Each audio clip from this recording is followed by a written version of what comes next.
اگر سکون سے تنہائی میں بیٹھ کر یہ وظیفہ پڑھا جائے تو اس کا اثر زیادہ ہوگا۔ یہ صرف 30 سیکنڈ کا عمل ہے، مگر اللہ تعالیٰ چاہے تو اس کی برکت سے غربت میں آسانی، قرض سے نجات، کاروبار میں برکت، رزق میں کشادگی اور اولاد سمیت مختلف پریشانیوں میں خیر و برکت نصیب ہو سکتی ہے۔ ہر مشکل کا اصل حل اللہ تعالیٰ کے ہاتھ میں ہے، اور یہ وظیفہ اللہ سے دعا اور امید کا ایک ذریعہ ہے۔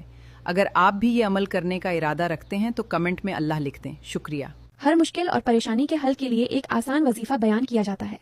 آپ اسے اللہ تعالی پر کامل بھروسے اور اخلاص کے ساتھ کریں اور اپنی تمام امیدیں صرف اللہ تعالی سے وابستہ رکھیں۔ اگر یہ عمل جمعہ کے دن کیا جائے تو بعض لوگ اسے زیادہ باعث برکت سمجھتے ہیں۔ ایک صاف گلاس پانی لے کر تنہائی اور پرسکون جگہ پر اگر ممکن ہو تو جائے نماز پر بیٹھ جائیں۔